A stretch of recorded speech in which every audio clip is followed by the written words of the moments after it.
we are looking at how communication works. That will constitute our fifth lecture. So how communication works. So these will constitute our learning outcomes or learning objectives. So there are three of these. The first one is that you will understand the difference between one-way communication and then interactive communication. So we have what we call the one-way communication, and then we have what we call the interactive communication. I don't know if in your business management or foundation to business management, if you treated something on communication. I do believe you did.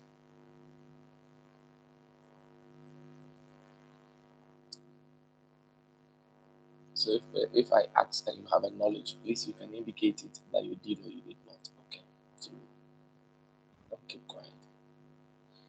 Right. Then also have to understand communication interferences like noise and advertising clutter. So that's what we call the advertising clutter. Noise in advertising and then advertising clutter, which we need to understand. Then the last one is applying the concept of hard sell and soft sell communication and understand how the approaches differ.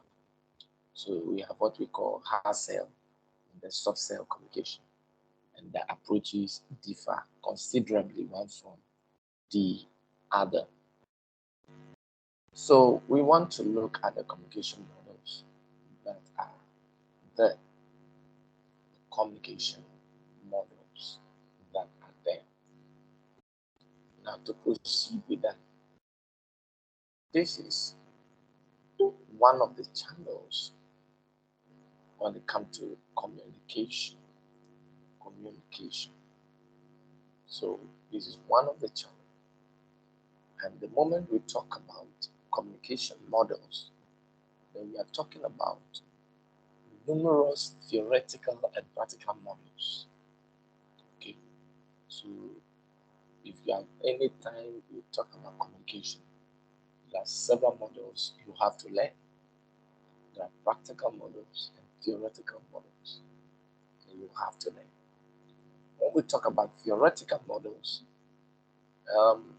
they are based on such things as social cognitive theory, in short, SCT, the social cognitive theory, and then uses and gratifications theory, is simply put, UGT, and other numerous psychological theories. They are there. So you can try to enter a search in Google, and then you understand what I'm talking about. So theories in communication. Okay, theories in communication. You find several. There are a lot of them. But in our study, I will focus on the practical models. So we're going to use a more practical approach rather than tailoring or looking at the theoretical issues. Oftentimes, the theoretical issues um, really have to take so much time of you, and because we are looking at practice, by the end of the day, we want to approach it from the practical perspective. Right. So the if you want to construct construct a communication model or the practical way of constructing a communication model, then you are going to think of communication as a flow of messages from a sender to a receiver, from a sender to a receiver. So as you can see right now, this representation is a one-way communication. It's a one-way communication. So once you are talking about communication, or you want to look at the practical way of constructing communication, that is what it means. just a flow of messages from a sender to a receiver. And if it is from a sender to a receiver, we can represent it in this way. And sometimes the message the receiver receives is also sent back again, which means that the representation you are seeing right now, which you have the one-way communication, you have the sender sending the message to the receiver, can be back and forth. And if it is back and forth, then you are going to have something like this. You're going to have something like this, which is the interactive communications, or the interactive way of communicating. So you have the two-way. So you have the sender sending a message to the receiver also sending it back. Now, if we represent communication or flow of messages simply in these two basic forms of interaction, we will not be able to deal with the advertising message efficiently or deeply. Now, when it comes to the advertising message, it is more complicated than what we are seeing here. There's either the one-way or the two-way of communication. It's more complicated.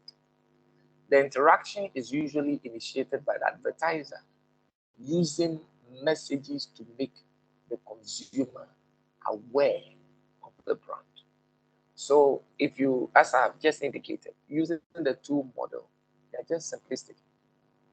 And so they will not be able to take into account the complex nature of messages going from advertisers to consumers and back again via mass media.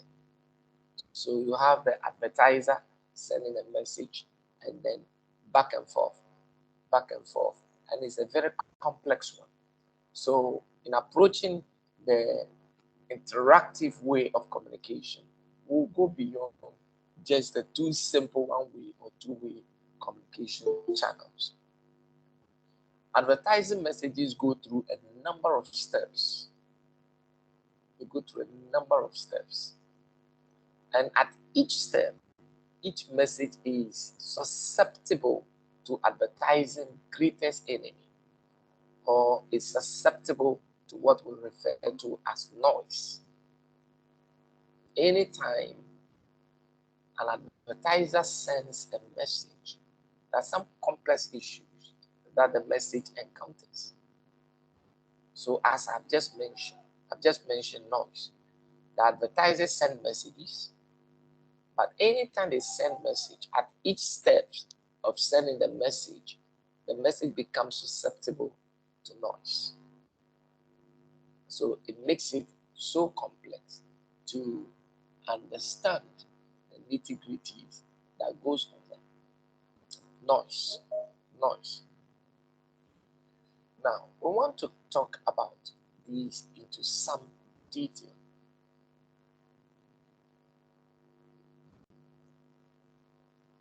If we talk about noise, we are talking about a way messages that are transferred from the advertiser to the public can be interfered.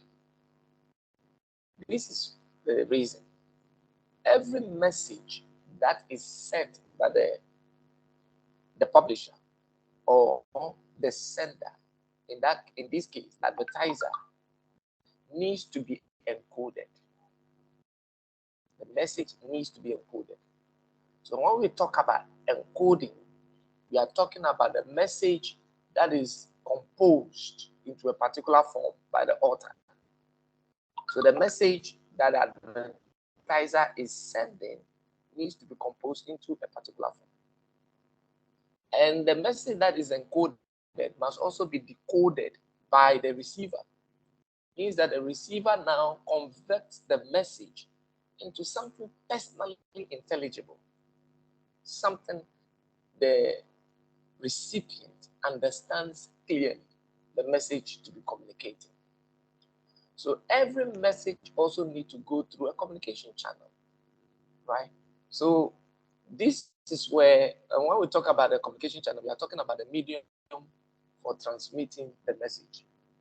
The medium can include television, the print media like graphic, the daily newspaper, or the magazines that are published. If it is online, you are talking about the websites, you are talking about the social media platforms, including YouTube, Facebook, all of that. They are online. Noise can happen at any or all of these transition points between advertisers and their consumers. So that is what is happening. So the message that is encoded can be interfered with.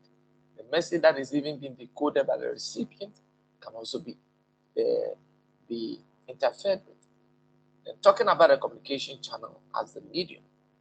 Now let's look at all of these that I have said, how they can be summarized using this diagram. As I've told you, the interactions that occur between the advertiser and the consumer or the customer is a very complex one.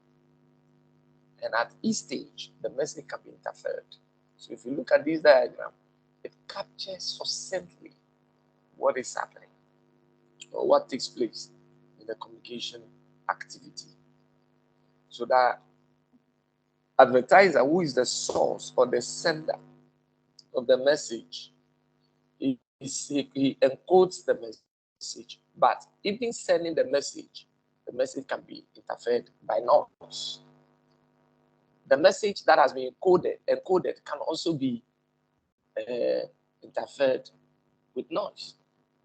And the message that is going through the communication, the media channel, or the communication channel or the media channel can still be interfered.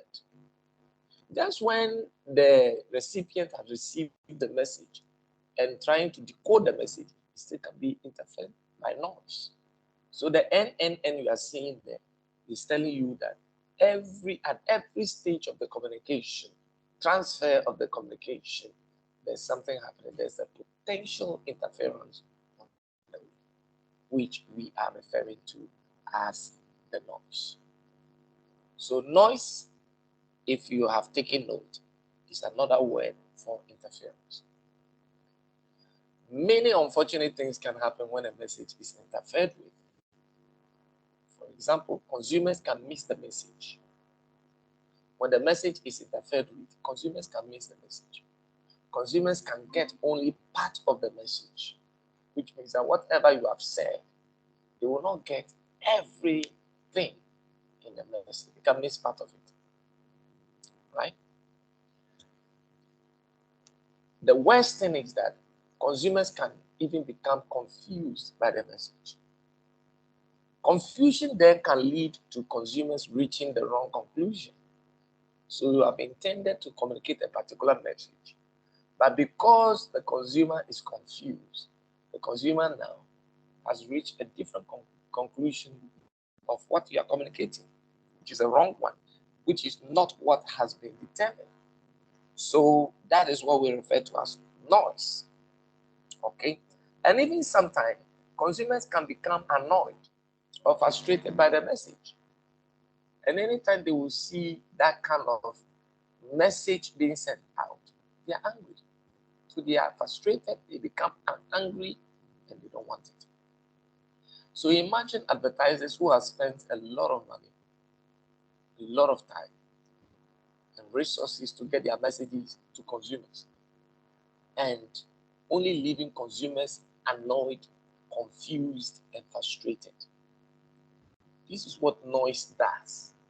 So noise can beset the whole enterprise and throw the process back at you, which means that you have gained nothing. Now, some noise also happens just when consumers are distracted themselves. So oftentimes, the noise may come from the advertiser, but sometimes it can also come directly from the consumer.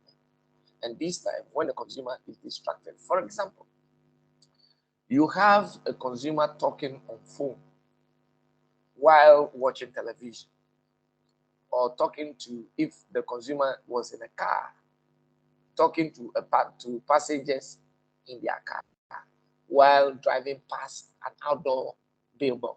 So there's a billboard that you have erected on the way, and you want consumers to spot it, read it, and then be grabbed by what they've watched, seen, or read. And here the consumer is driving past, or is not even driving, but just a passenger talking to other passengers. Of course, there'll be distractions, so he or she will lose that concentration, wouldn't even find it at all. And even if she found it or he found it, she will not pay attention to it. So some noise comes directly from consumers, their desire to avoid even advertising messages. So look, for example, you are watching TV and there an advert pops up. Some of you may deliberately tune to different stations because you have your remote control in your hands. So what has happened? You are trying to avoid it. Maybe you are on the internet, you are surfing through your Facebook or your website, or you are even checking on a product on the website. Then all of a sudden, there's a pop-up. That pop-up, you don't even give it a second attention. You just click it off, or you turn it off, or you scroll past the advert. What has happened is that you have ignored that particular advert, and you have assumed that it is irrelevant. If it is so, it is because the consumer is trying to avoid the message, the advertising message. So there is only so much an advertiser can do to avoid these kind of noise. It is safe to say that a certain percentage of all advertising will be interfered with in such ways. So all the things that I have mentioned, they are all ways of interfering with advertising message. And any advertising message can be interfered in one way or the other by any of the examples that I've just mentioned. So advertisers need to take all of these into account when they are preparing their message. So now, given all that I've mentioned, probably you have not written anything down. So let me just reiterate them so that you can write them out. So you can include them as examples of advertising noise. One, everything I've said is re-summarized. One, looking at a famous model in an ad, but ignoring the message. So probably you have a favorite model who is famous. You watch this famous entity in the ad, but you ignore the message. Number two, turning the sound off while watching TV. So you are watching TV, you decide to turn the sound off. Number three, only part of the ad runs before the TV station cuts into another ad or the show. Being offended by an ad's message. That's the next one. The next one is scrolling over the ads without looking at them to get to content online. Scrolling over the ads without looking at them to get to content online. The sixth one, talking to someone in the car without listening to the radio ad in the background. Number seven, someone mistakes your ad for your competitor's ad. It's also a noise. So you have spent this money and then run an advertising message, and you have somebody construing your message to be for a competitor. That's problematic. Now, do you think of any example you want us to include? If you think of any, please share with us. What else do you also think can constitute noise? Let me hear from you quickly, please.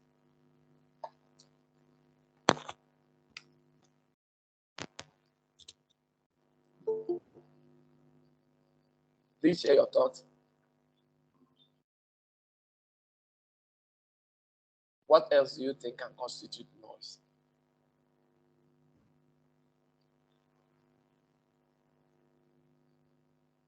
Hello? Yes, sir. Please note that your contributions in class, they are marked. If you don't know, I'm telling you. So if you want to pass and get good continuous assessment, don't take interaction in class for granted. Make sure that you contribute. It's very important. Okay. Yeah, go for it. Go ahead.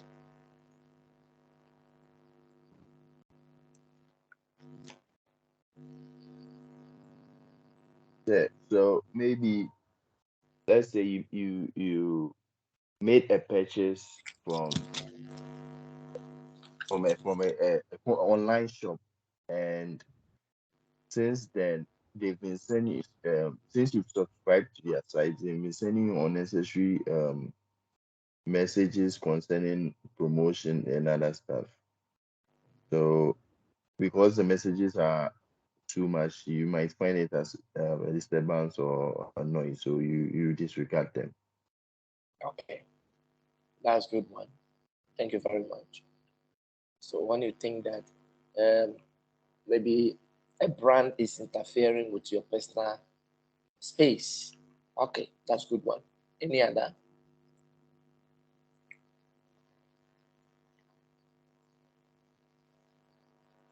Any other?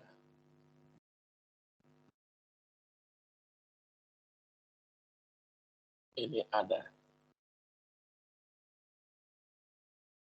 All right. So I have just mentioned uh, noise, and we have looked at the various stages or the various things that can cause noise in advertising message. One kind of noise advertisers can have a lot of control over is whether the consumers find their messages confusing. So if consumers find your messages confusing, you have a lot of control over them. So when creating or encoding your message, or advertisers are encoding their messages, they need to work hard to make sure the communication is clear and that consumers will be able to understand the message. In other words, decode them properly. But some communications are also cleverer than others. If you have been watching a lot of ads on your TV or listening to them on your radio or even watching them on online, you will realize that some adverts are clearer, very, very clear. An ad can have too many messages, for example, or an ad can use humor that consumers just don't get. If the ad doesn't concentrate on one message but communicating several other messages, there'll be problem. There'll be problem. Or trying to use humor that the consumer may not even get or understand what it implies. It creates problem. So simplicity and relevance are what advertisers need. These are the watchwords for successful advertising. Most advertising agencies and their clients test their work with consumers before it runs to make sure their target consumers take away the intended message. So if this is done, it means that they will be able to limit the risk of noise. If you have advertising agencies and their client, the client that is the brands that have solicited for their help or their business input or cancer, whatever it is, if they can test their message to the consumers or target consumers before going or running it on the mass, then you'll be able to eliminate so much of the problem before it goes out. We have what we call clutter. Don't forget, I mentioned clutter. I should be able to tell the difference between clutter and noise. Now, one of the major causes of noise in advertising today is advertising clutter. When we talk about advertising clutter, we are talking about the overwhelming number of advertising messages that the consumers become exposed to in a day. Overwhelming number of advertising messages. The consumer becomes exposed to in a day. It's a clutter because one, for example, just this morning you woke up, you went on social media, several adverts. You go here, advert. You scroll down, advert. You are trying to even play a small game, advert. You tune into your radio station, advert. You come to your TV, advert. Here, advert. These you are being bombarded from one platform to the other, one communication channel, one media channel to the other with adverts. And when it happens like that, you don't even have the time to pay attention to it. So whether you are you have been exposed to something, same thing. So this is what is happening in society today. In other areas like America, for instance, consumers are exposed to over 4,000 ad messages a day. In our part of the world, though we are exposed to so many adverts, it's not to that extent. So once we are exposed to too many messages, it becomes difficult for us to even remember any of them. Right? So you have watched all of these adverts, all of these. How will you be able to even remember one of them? Now, you are talking about you own your cell phone. Your cell phone right now takes a lot of your time. Most of you woke up with your cell phones. You were in bed, you went to sleep with your cell phones. You have woken up this morning with your cell phones, which have taken so much of your time. So much of your time. And then now you are receiving text messages. You are receiving, if you are on Twitter, you are receiving tweets. You are receiving posts on your your your WhatsApp platform. You are receiving posts from other colleagues on your class platforms, adverts here and there. Just being bombarded by them. You open your email to see whether you have gotten a message and full of adverts. Can you remember? So most consumers do not have the time or inclination to think very hard about the ads they see, consciously or unconsciously. So what is happening? We are busy and our minds are presented with messages from morning to night. See an example of an advertising clutter. Now look at this background. You look at this background. They are all adverts that are being run. Huge adverts. So you are in a typical city like New York, and in the middle of the city or any street you pass, on all buildings, there are lightnings coming. You see lightings, and all of these lightning background, you can see they are all adverts. How will you be able to pay attention to any of them? This is what we call clutter. It's a typical example of clutter. So what can an advertiser do to excel? In our part of the world, we don't see that much, but still, whether it is 100 adverts or ads you are exposed to a day, it's still an advertising clutter. And if you have a community that is exposed to over 4,000 ad messages a day, that's serious. So we need to do something. And that is why we are on this platform. What can be done? And what needs to be done is so important.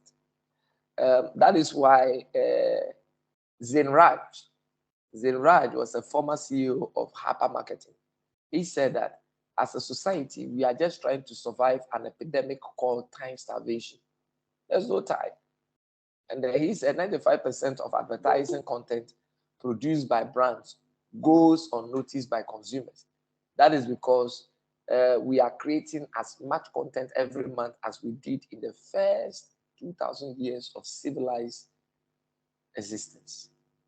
So to him, as in Raj, he thinks that advertising is going through a new phase where, because consumers don't have the time to think through, to remember them, only 5% of these ads that actually churn out the 5% of advert that actually gain the attention of consumers.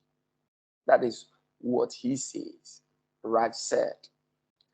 But there was a study by Havas Media.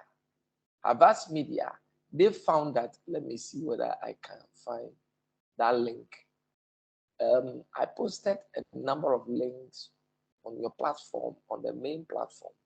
I do believe that those of you who know that you are in advertising class, you have been checking up on those links, including video links to YouTube, very practical ones.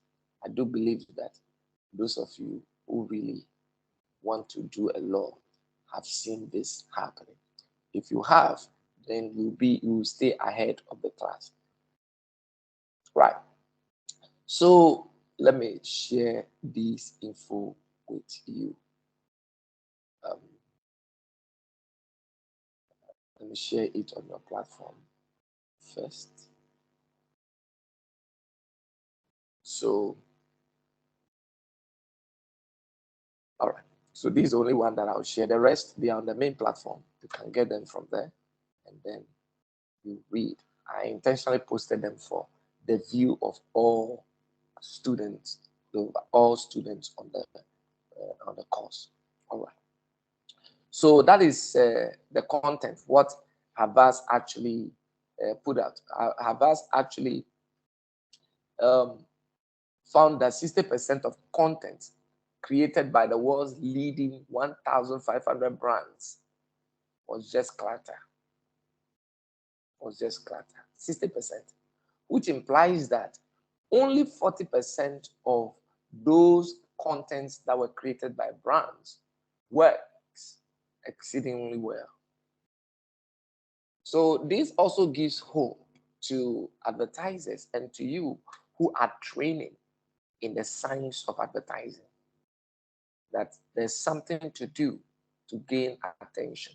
If you place an advert and about 60%, about 40% of the message can be received very well, then we have to learn the strategy in crafting such messages.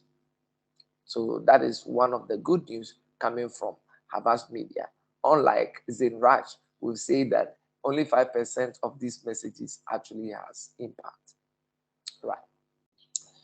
So one way to cut through the clutter is to do something unexpected with your advertising. One way to do that is to do something unexpected.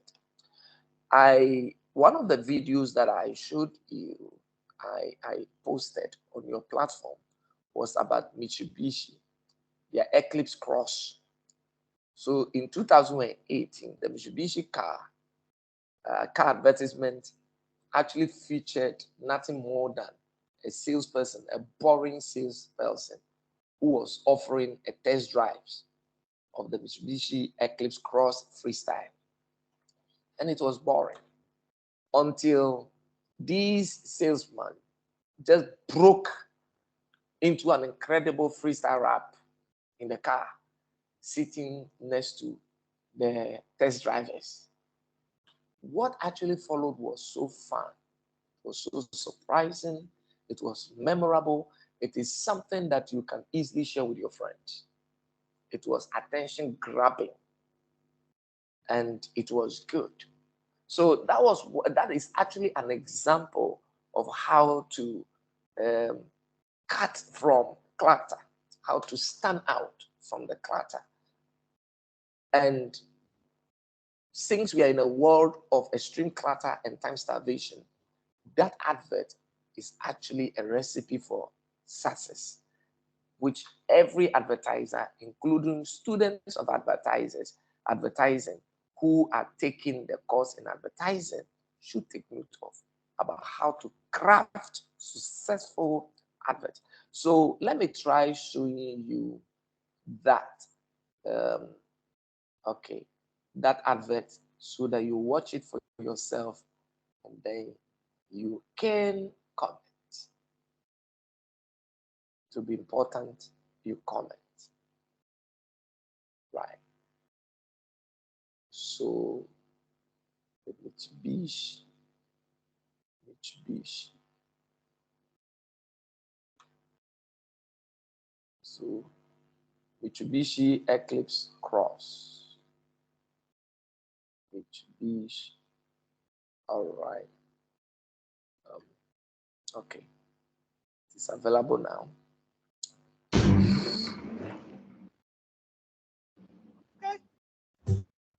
Nice. Okay. Yeah, just go ahead and get comfortable. So I'm gonna get some music going for us here, if that's cool. Great sound system, lots of bass. Clear and crisp. Totally.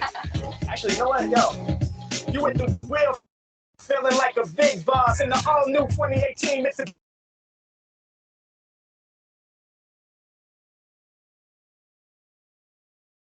Mitsubishi Eclipse.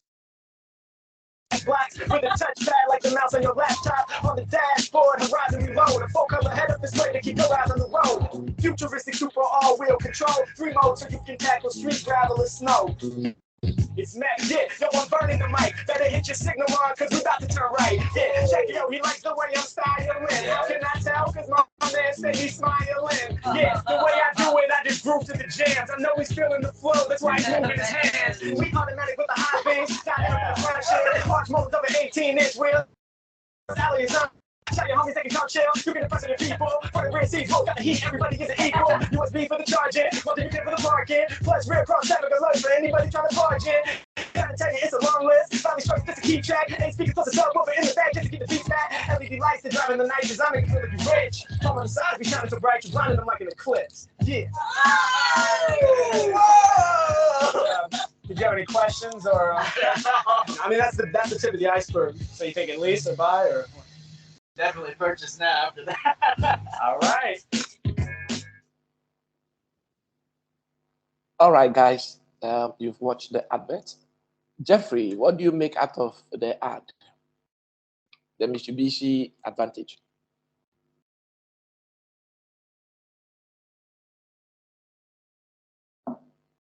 Jeffrey? The, Yes. please, I realized that during the adverts there was a music playing at the background, which um, I found it difficult to concentrate on the content of the advert. Okay.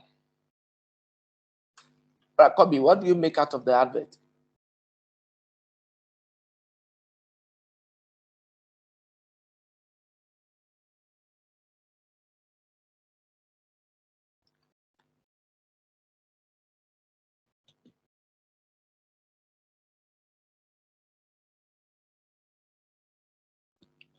Kobe, what do you make out of the advert?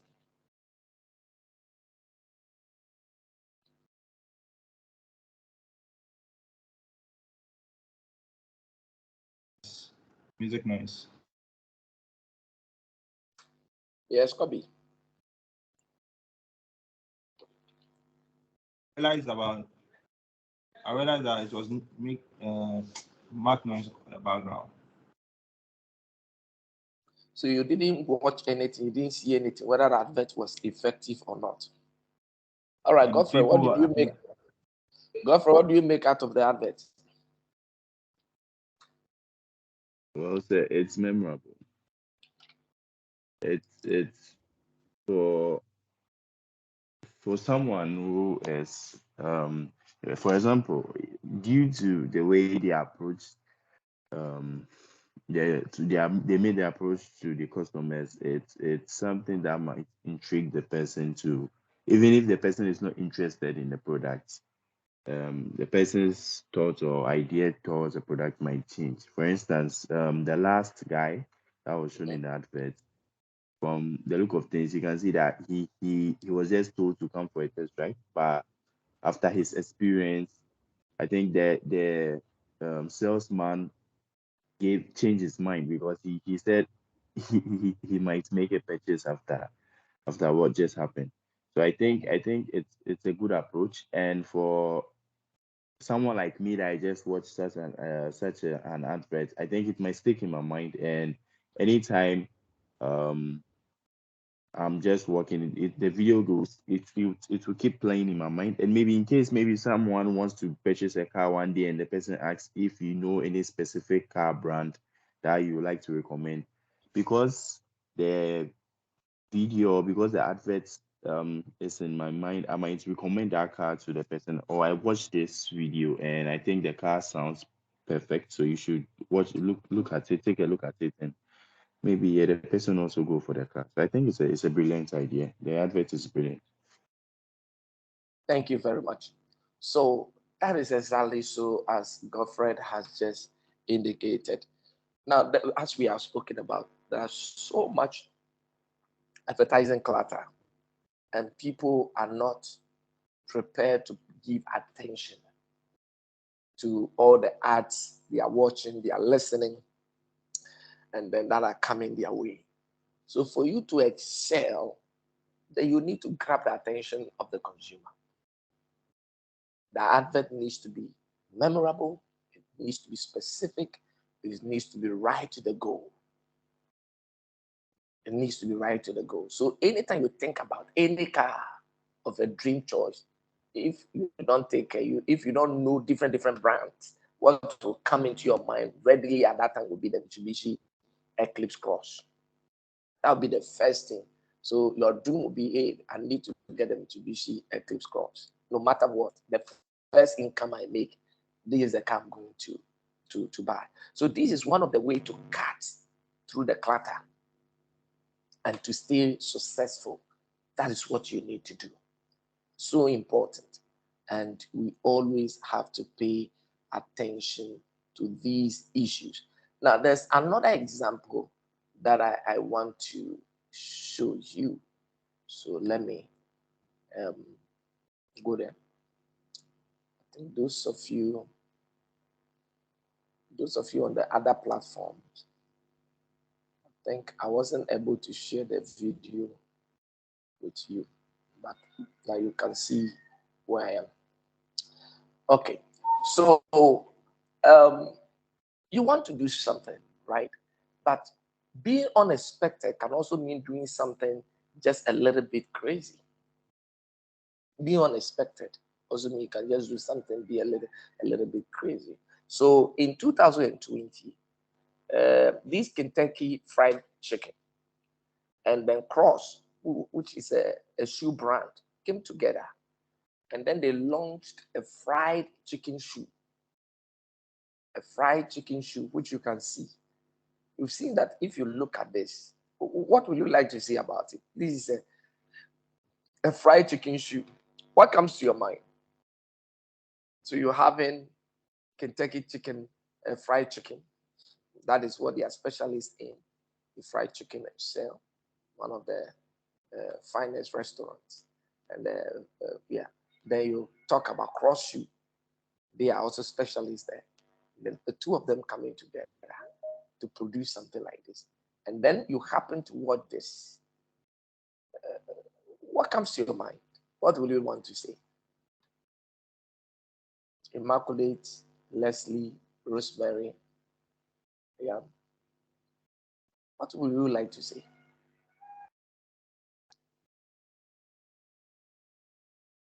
What does this advert or ad, what does it tell you? What does it communicate to you?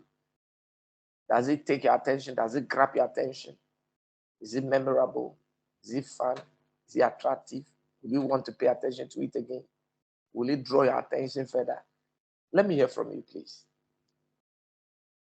Giselle.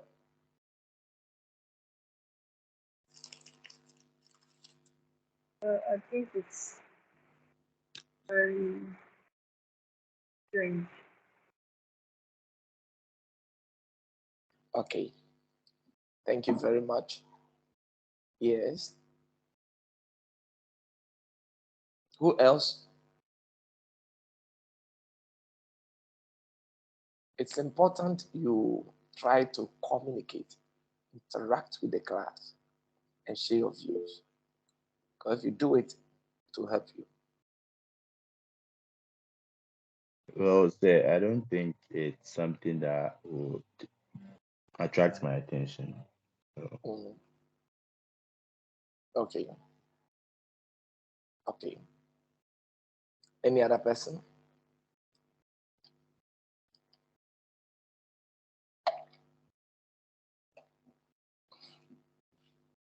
Immaculate says that um, he thinks it will draw his attention further. Then he comes back again and say it is not really attractive. So which one? What exactly are you saying? So that is meaningless. You have made a contradictory statement. So what are you saying? All right. So if you look at this closely, it looks weird, but at the same time it's fun. It looks weird. It may not be attractive, but it's fun. You look at it and say, wow, you have chicken there, you have a shoe, wow. And again, whether you like it or not, it breaks through the clutter because it will grab an attention. It will grab your attention. This is what we talk about. Isolating your message from the clutter, the numerous messages that are bombarding us on a daily basis that are giving trouble to consumers, not to understand our message, not to receive the message. All right. So we now want to look at the categories of advertising communication. We want to look at the categories. So we have been able to define what a communication is, advertising communication, what it is. We've been able to look at the models that are there. We've also checked the problem that can beset an advertising communication, which is basically noise. We've looked at example of the things that create noise in advertising. And we've also looked at one of the major problems that bring noise into advertising message is the clutter. So how do we cut through the clutter? How are we able to overcome the clutter? And so by that, I showed you two powerful ads, one from the Kentucky Fried Rice and then Cross Shoe, and or the shoe brand Cross.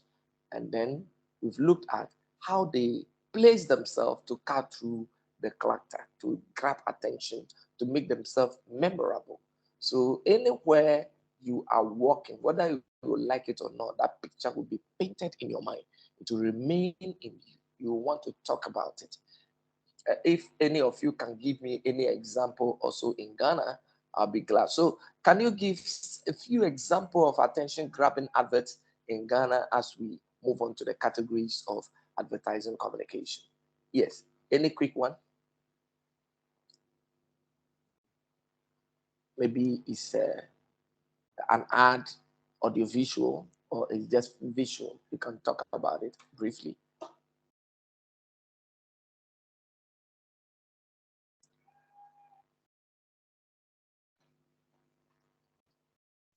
Any of us want to share something?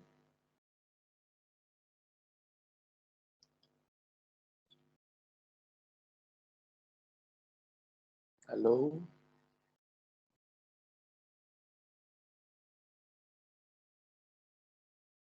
Leslie, you have not spoken. Immaculate, you can unmute yourself and speak. I think for Rosemary, she's joined the platform, but she's really not in the class. So she doesn't want to contribute. She's not in the class. Her phone is appearing. Her name is appearing in the class, but she is not in the class. I think she did that last week too. She was the phone. Her name was in the class, but she herself was not in the class. So wasn't contributing. Rosemary, if it is so, then you have to stop it because it's not a good learning style.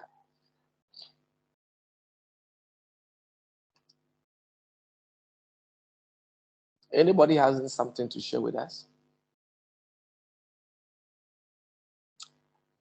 Okay. Right. So when we talk about the categories of advertising communications, then we are talking about going beyond the communication models. There are also certain categories or types of advertising messaging that are commonly used to persuade people. As you know, briefly, that advertising is about the things we are doing. A sponsored media message that is directed at persuading consumers. So anything you are doing to persuade consumers to act, to do, to buy, to sell, anything is an advertising. Right. So commonly, that is what advertising messaging is directed at, commonly to persuade consumers. And so what are the two most noteworthy categories of advertising that are used to convince, to persuade consumers? The two most noteworthy categories of advertising. These include hard sell and then soft sell. Hard sell and then soft sell.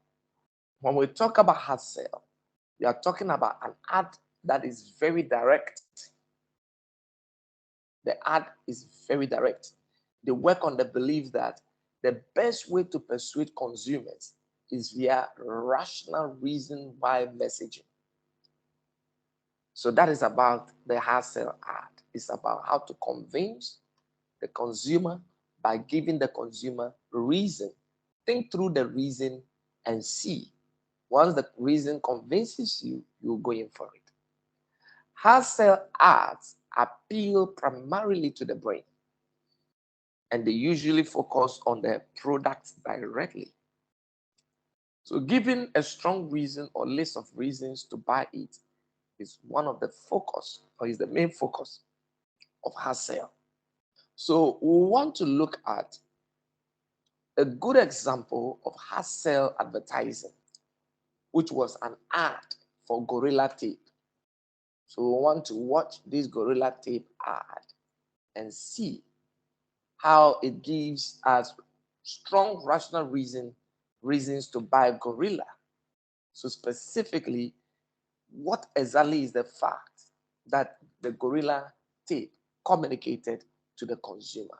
We want to look at it. So this is the Gorilla Tape. What was it? What evidence, what reason was given to the consumer to buy it? So let's go and watch these ads.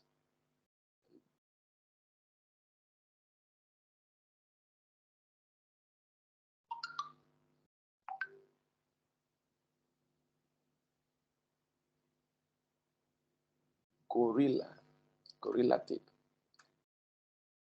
So we want to look at the Gorilla Tape.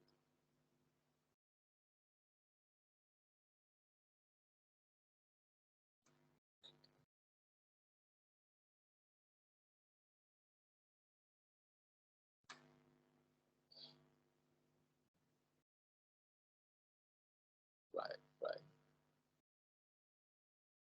Okay, so Gorilla Tape.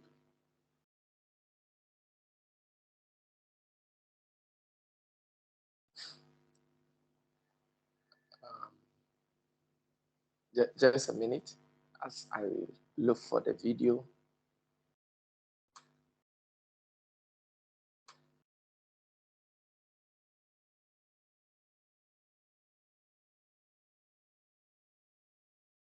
As I look for the video.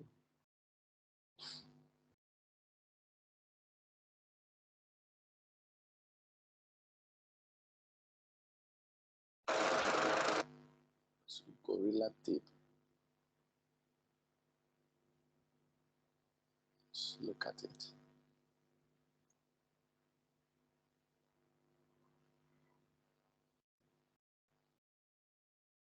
Right, so this is the Gorilla Tape. Let me share with the other group.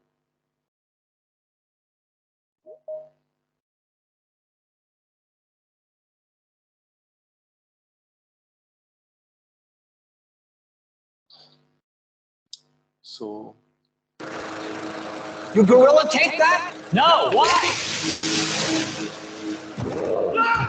Gorilla tape. Of course. Gorilla Tape is 3 times stronger for a hold that lasts. Attaboy. Now, who wants a grass-fed burger? Gorilla Tape for the toughest jobs on planet Earth. You gorilla tape that? No, why? Gorilla tape. Of course. Gorilla Tape is 3 times stronger for a hold that lasts. Attaboy. Now, who wants a grass-fed burger? Gorilla Tape for the toughest jobs on planet Earth. All right, so that is the ad. What was the reason stated for the gorilla tape? What was the reason? What reason was offered for the gorilla tape? Can you kindly share with us what reason was offered? What was the reason offered for the gorilla tape? Yes, so those of you who watched the advert,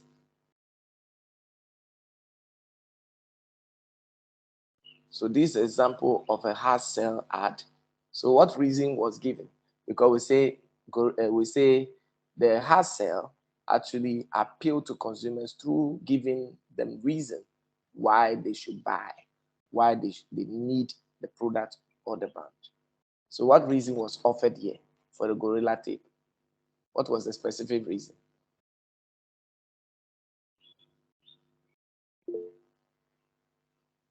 Yes, hello. What was the specific reason for the gorilla tape? So they are saying it's a solid tape that is 3 times stronger than the normal one.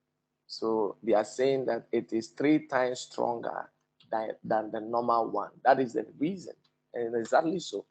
So the reason that has been offered is what has just been said by Leslie. I think Rosemary also has typed something like that. Okay. So that is the reason that has been offered. So that is the example, clear example of what it means to have a hard sell commercial brand. So hard sales oftentimes, if you listen to even the word hard sell, it seems it will lead to a boring advertisement, or it will lead to a boring advertising execution. But as you can see from the advert, from this gorilla tape, it was so effective, very effective. Now, we want to look at another example from Lexus, the hard sell approach that which lends itself to product demonstration. So the hard sell can be used to demonstrate a product. And we want to look at the Lexus art as it uses the hard sell approach to demonstrate its relentless pursuit of perfection campaign for the best parts of the 2 decades or of 20 years that it came into the market. And it became one of the best cars when you go to the American market. For the first 5 years, it was introduced.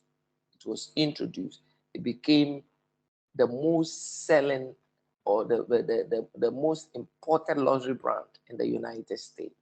Then after 10 years, it became the overall best-selling luxury brand in the United States. So what was the secret? What did they use to demonstrate that kind of innovation that was so memorable, convincing in a way that they were able to capture the attention of their populace? We want to look at it and see if we can learn something from it. How you can use the hard sell to demonstrate your product function. Very important. Are we now?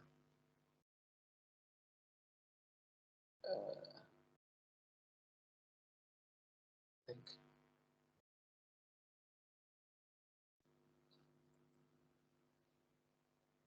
Lexus.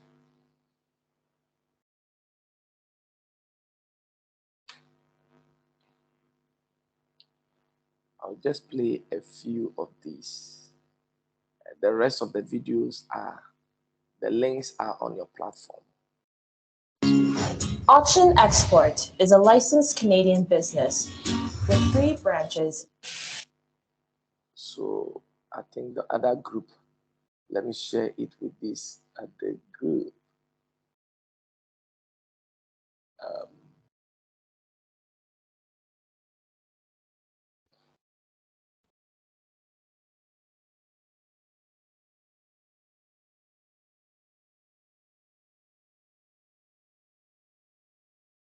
the lessons.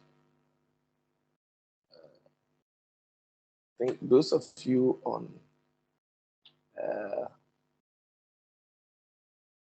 there's a few on the Google side, Google Meets. Oftentimes it's difficult getting the view for you. Okay. All right. So I think we can go from here.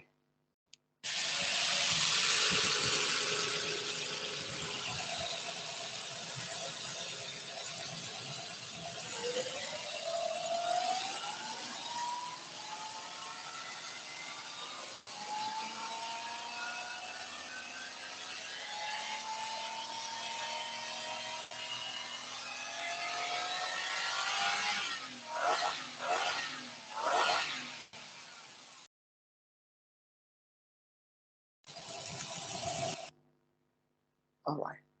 So that is a lessons. What do you think is the reason being offered you in that ad? What do you think? Because here they are using Hassel to do product demonstration. And this was one of their earliest ads that demonstrated an innovation. So what do you think is the message that is being given?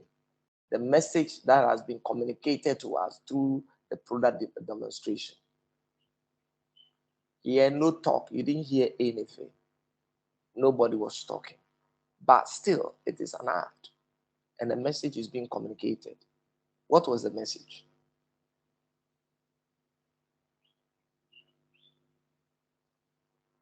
And please, when you're talking, try as much as possible to be taking notes.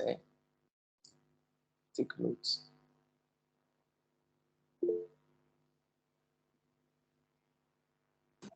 Hello, sir. Yes. The sound of the car. The sound. Okay. Is it just the sound? The sound is talking about something. What is it talking about? The engine is stable. Good. So it's talking about the smoothness of the engine. That is what they are just convincing you of. That it is the best choice. The engine is so smooth. So once you talk about the sound, you are talking about the engine. Smoothness of the engine. That is the reason they were offering to their consumers. And that was why Lexus became the best choice of the American public. Became the best choice of the American public. So this is how Hassel can be used to fulfill so many things. Anything you want to do, you can use the Hassel approach. If you go on Facebook today and you happen to be scrolling through the pages, you will by all means come across an advert that will tell you, hey, this something promo is running for now and it's going to last for about 1 week, it's going to last for about 1 month. Buy it now and get it at this percentage discount. I think recently I bought a set of books for my little boy. I bought a set of books for my little boy that was being advertised from Facebook. And within 5 days, the book has been delivered to me. So buy it now, and then you're good to go. And 11 books, I had it at 340 Ghana cedis. It's an amazing price. Then later on, I chanced on another ad that was being placed for children's products like the iPad, because you as a parent, you don't want your child to be playing with your phone and then be dropping them, be cracking the screen, be destroying, and then later on you have to be replacing. All of it are cost, and sometimes by the time you finish doing all of this, so much money is gone. And the promise is not that when you finish, the child is going to stop holding the phone. They will continue. So they said they ran this advert giving you this reason that, look, these will help your child to concentrate on something. And again, they have all learning pre-downloaded apps that come for the child's learning. And the next reason is that it gives you, the parent, also the room to supervise your child when they're even using these particular tablet or iPad or whatever it is in their studies. You can regulate their screen time, this. So now that reason or those reasons that are being offered to parents who are to be the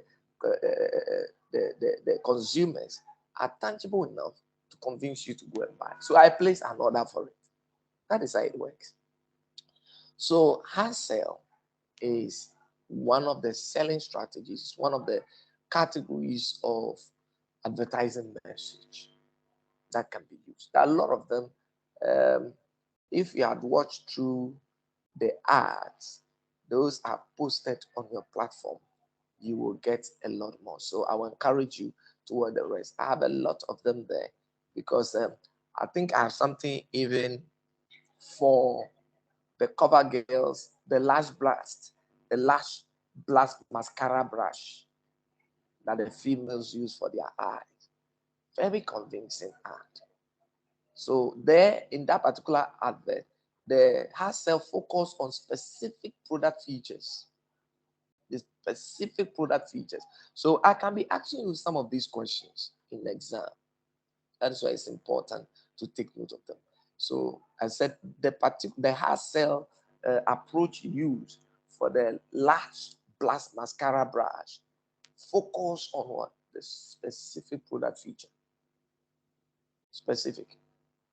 Product features also like the size of the brush above what you would have watched or you have watched already can also be used to create a unique selling proposition, meaning that we can also use product features to create unique selling propositions, which simply put, USP, unique selling proposition.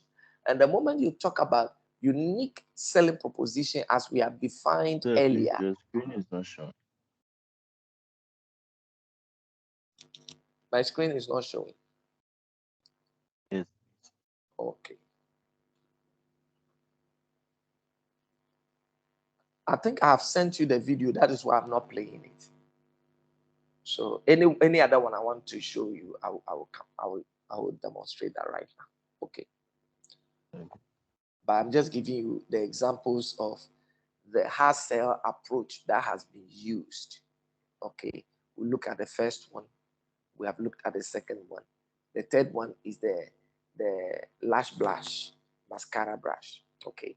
So that's what I'm talking about. The video is on your platform. Please try and watch it. And then you will see that in that advert, the hard sell approach actually focus on the product feature. The product feature.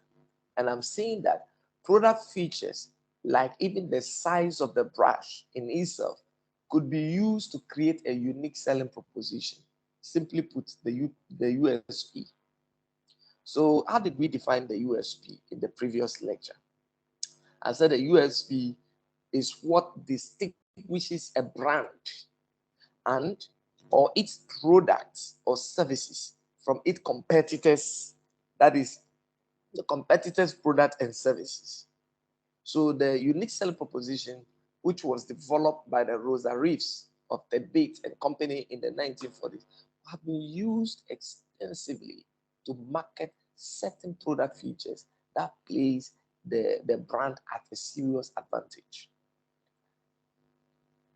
I don't know if any of you has watched an advert that is referred to as M&M. N-M-M. M&M.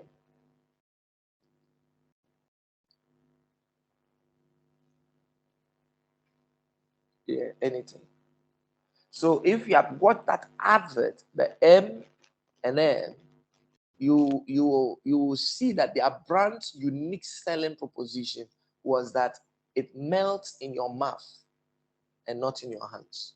So that was the kind of definition we can give to the UPSA, as a UPSA, USP, sorry. So it melts in your mouth and not in your hand. And it is actually an advert for chocolate product, telling you that the M&M's chocolate is none like other. It's different from all others. Others can melt in your hand, but ours, it melts only in your mouth, not in your hand. It's a unique selling proposition. So by definition, we know the USP should be something that other brands cannot say. What is a USP for Central University? So I'll give you, maybe let me try to categorize a few brands that you have to give me their unique selling propositions. So one, let me give you one, Central University. What is Central University's unique selling proposition? Find out and communicate. So these, I may have to award you with 5 marks. So what is the unique selling? The USP of Central University. And if Central University has a unique selling proposition, it means that it is something that other universities cannot say or boast of. Right? What is the unique? Let me mention a few. 1, Central University. 2, Ashasi University. 3, Wisconsin University. 4, Valley View University. 5, Pentecost University. Pentecost University. So take note of them. So give me their unique selling propositions. Something that they can say that others can never say the same thing. That is the USP. So usually,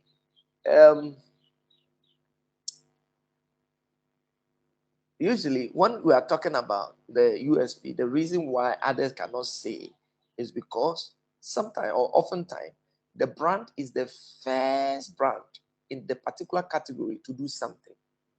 For instance, see, the category I've just mentioned is the university. It's a private university brands.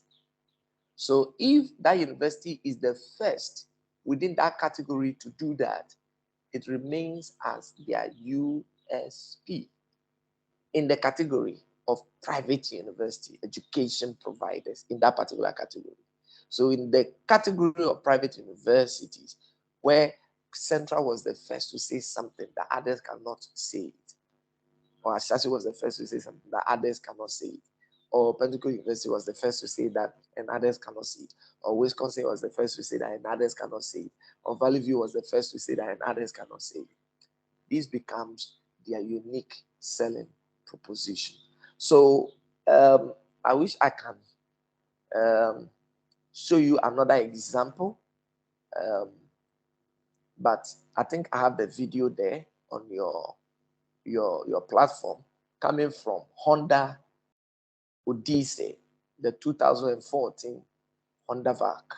Okay, it's a minivan that was the first minivan with a built-in vacuum. The first minivan with a built-in vacuum. So you can find that and on your platform. So please, I will encourage you, do your best to watch it. Okay. Please, if you have any question, kindly ask as we continue. I don't want to play all the video when you have access to them already. Okay. Yes, any question?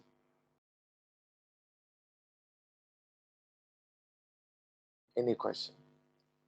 So try and watch the Honda advert that has their unique selling proposition as the first minivan with a built-in vacuum. So you see, among in that particular category of minivans that now have built-in vacuum, Honda utilizes their niche, that particular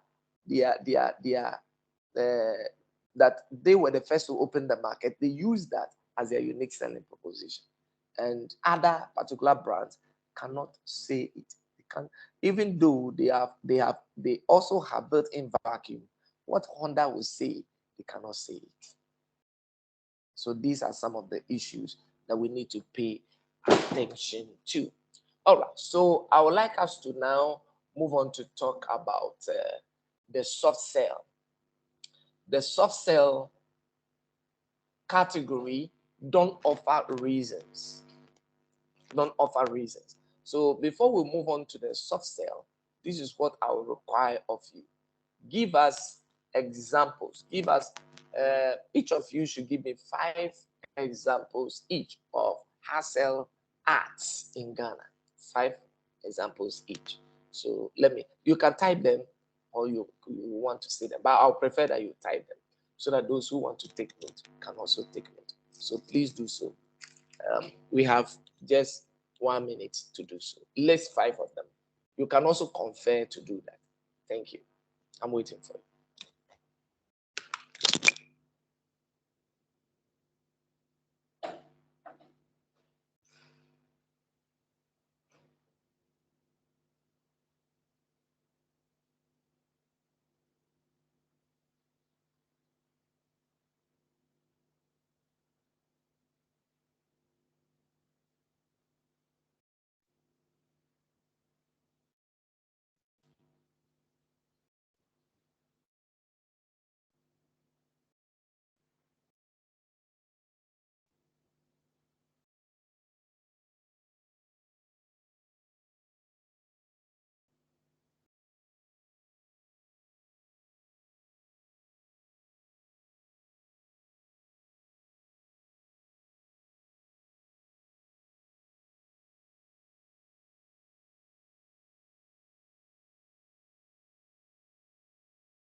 All right, so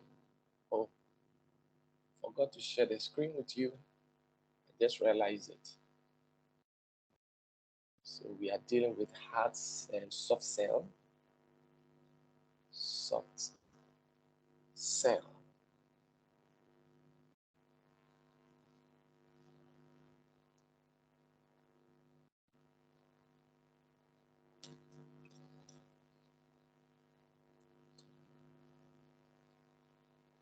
All right, so now let me find what you have typed.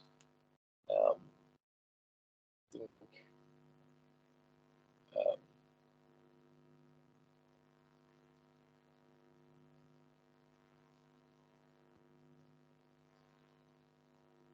yeah, Rosemary, your questions have answered them all already. Okay. Hard sell only offer reason. We offer reason. And then again, your second question is just one of the ways because you have seen the videos that I have showed you. That is just one of the ways. That was what the large brush mascara used. But when it comes to lasers, they didn't use that. Lasers just used it to demonstrate their product. So it has different approaches. So as you watch the video, you'll be getting the most all of those details in addition. All right. So I haven't gotten your post yet.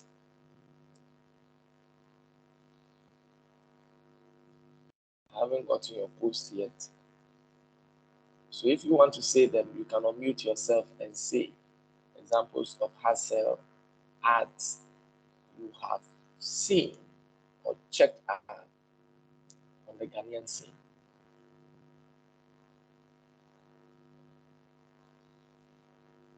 There are a number of them. And I think what happens in Ghana, most of the ads we see are hustle ads. Most of the ads.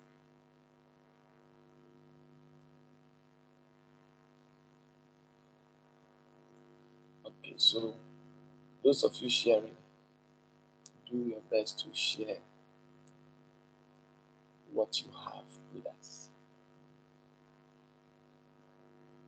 So when you talk about the soft sell advertising takes a different approach to communication. Now, if you look at hard sell, it tries to convince you with facts, features, comparisons, or offers. It gives you that. The comparison, we see the Honda Odyssey's first minivan to actually have an inbuilt vacuum. Comparison first. So all others may have now, but they were the first. Features. Just I mentioned the lash brush, mascara, fat. You can talk of the Gorilla Tip. The Gorilla Tip, for example, is an offer. All of those. So the hard sell actually convinces you of all of this. That is not the same as that is not how soft sell approaches its advertising and how it uses messages. Soft sell ads focus more on product association, images, and deeper consumer emotions. So please take note. If I should ask you to differentiate between the two, you should take note. So the soft sales, they focus on more product associations, images, deeper consumer emotions. If hard sales appeals to the brain, soft sell appeals to the heart. But you should note that both hard sell and soft sell approaches are trying to build a preference and to persuade consumers to purchase their brands. That is what they have in common. But brands that use soft sell advertising are usually playing a longer term game. It means that they are in it, they want to be in relationship with the consumer. They want to be remembered for long. They want to be in the mind of the consumer for long, not in a moment. They want to go beyond time. They want to have a kind of union with the consumer. And so their adverts uses that approach. You may not find the effect of their adverts today, but as time goes on, they begin to grasp the market, the grounds, and they become very strong in the market that you can't detach them. With a soft sell, they believe that by creating more subtle images over time, sometimes a considerable amount of time, that consumers will be able to imagine the brand sharing their aesthetics, values, or lifestyle. So you have consumers, because it will become something that is appealing to them for over a long time, entering into their emotional conduit. They begin to imagine that, hey, our consumers will definitely be sharing our aesthetics, our beauty, our values, and they'll even begin to act like what we have shown them. So in short, these brands believe their target consumers will have a stronger emotional bond with the brand, as I said earlier. It is more of establishing a strong emotional bond with the brand. And it should be lasting. So a bond that competitors will find hard to break, even should they develop product breakthroughs or superiority claims, they will still not be able to break that bond.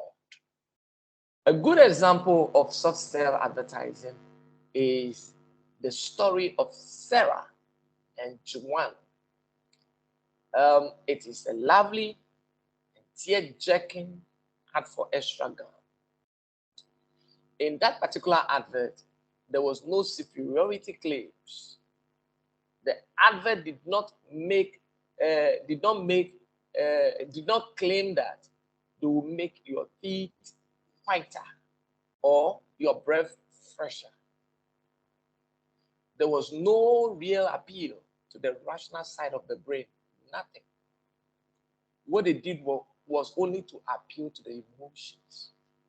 So they show how extra gum is a vital part, an important part of the lives of two young people. So what the advert implies was that extra is a small but important part of everyday life. That was what it was showcasing. So they created a bond between the viewer and the brand. As I'm going to show you right now, you see how that bond was created. So you, the viewer, you the one going to view right now, you will feel a certain kind of bond being created between you and extra gum. So in categories where there is a lot of high product parity, we talk about high product parity, you taking product differentiation, you will not find almost all of them are completely the same. They don't seem to be different. Their market share doesn't seem to be giving advantage to any other person above the other. They are all making it equal. Okay, that is what we talk about product parity.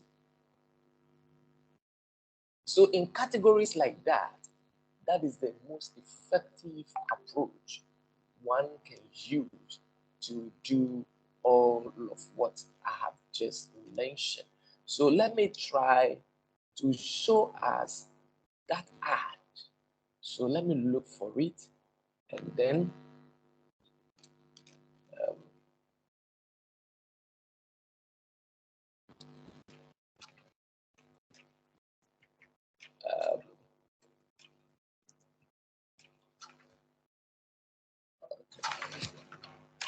okay. So let's go there. Where are you? Welcome to my office. Today we're going to be talking. All right. I think mascara, the lash brush mascara has just appeared on my screen. So yeah. So I'm sharing with you the story of Sarah and Juan. So that we watch it. Sarah and Juan. Right. So that is Sarah, Juan. So I think those on the other side gotten it. All right, so let's watch it.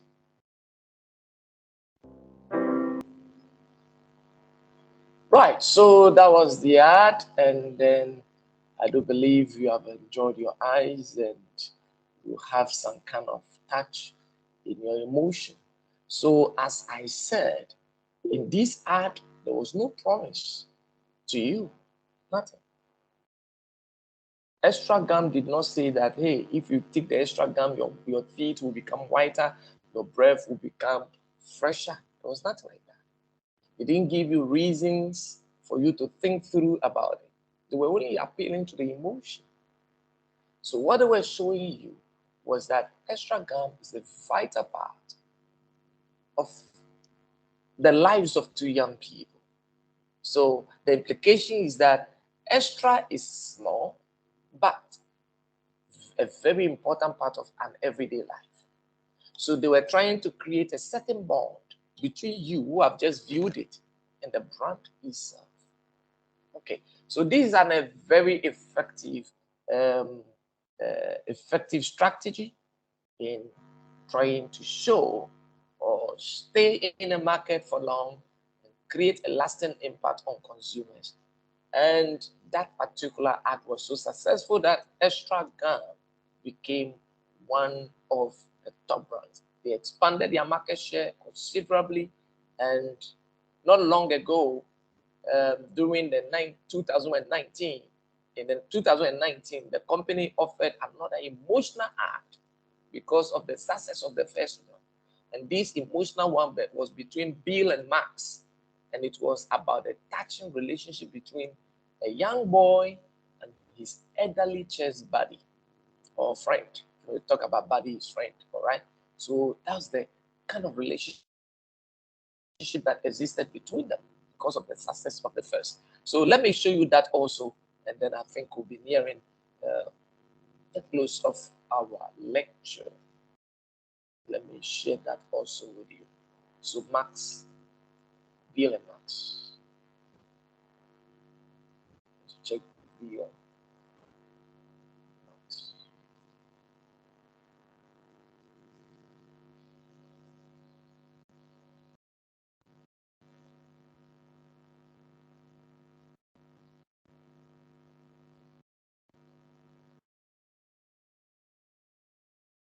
All right, so we can watch Bill and Max. Esters can be the most refreshing. Give extra, get extra with extra Refreshers gum. Right, so that is about the 2019 follow-up advert on the success of the Sarah and Joanne, advert, which was very successful in the previous year. And so this is how soft sell goes about its business. Soft sell. This is how they go about their business. So if you as an advertiser want to choose a way of selling powerfully to your consumers, you can choose either of this. And another example of soft sell is the lifestyle advertising. So in the lifestyle advertising, you have the brand trying to mimic, okay, trying to reflect a target consumer's lifestyle back at them. So the consumer's lifestyle, like young people, their lifestyle in the university, their lifestyle at home, their lifestyle, maybe junior high school, their lifestyle. So a brand can take that particular lifestyle and then advertise, make their brand reflect that target consumers, their lifestyle, and then try to fit in or complement that lifestyle with their products. So lifestyle advertising has been used a lot by Coca-Cola for many years. For many years. That's what they have done. So they will mimic a particular lifestyle of their target audience, maybe parents and their children, maybe a community, a certain lifestyle that they will find interesting. They will try to reflect that lifestyle. Then they will reflect it back to the target consumers and make sure that their product fit into the lifestyle. So they want you to adapt it and then use it to enhance that particular lifestyle. So in an advert, in one famous advert they ran on Taste the Feeling campaign, it was situated within the lifestyle of a particular target audience, and they sell a lot.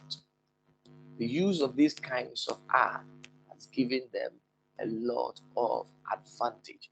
Probably, let me show you this ad, Taste the Feeling, and see how Coca-Cola tries to reflect the lifestyle of a particular or target audience and then position their commercials, position their product, or use their product as a complement of that particular lifestyle. So you can live like that, but our product becomes part of it. It moves with the lifestyle. So what they are doing is they are promoting that particular product within the lifestyle, and it will be easily adopted. And they are very famous at it when it comes to lifestyle advertising. So let's watch the Avisil versus the Conrad Sewell and see how that was utilized.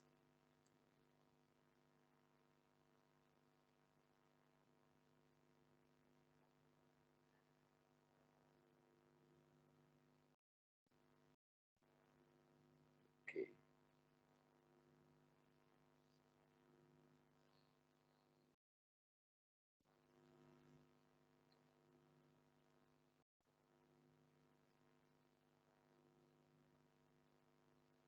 So let's watch this ad. Right, so that is BC and Sewell ad. You have watched it, and then you have seen how lifestyle advertising goes. So you can see in these Taste the Feeling ad, it was mimicking particular generation, a particular target group, especially the young people, the youth, and then reflecting their own lifestyle to them by fitting in the product so that it can easily be adopted. And when they adopt it, they take it as one of that. So if you look at the advert, where you will see that location was very important. The emphasis they lay on location, the depicted location in the ad in that extraordinary way. The age of the models. You look at the age of the models that were utilized, and then the clothing and the clothing the models wear. So all of these become very important when you are talking about lifestyle advertising. Lifestyle advertising has been used in many effective ways. It is used as an effective way to reach niche markets.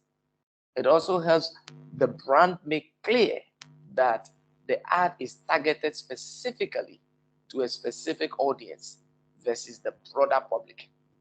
An example is uh, is what has been used to receive positive feedback from the LGBTQ community, and that is why a lot of people are just falling into the LGBTQ, or they are joining the LGBT. I think I should change the word falling, joining the LGBTQ community. They use lifestyle advertising a lot. Now, when you come to the two, hard sell and soft sell together, you can use them. Any um, brand can use them. But you see, you cannot peg one against the other. It is difficult to say that hard sell is better than soft sell, or soft sell is better than hard sell. It depends on the aim of the brand, what the brand hopes to achieve.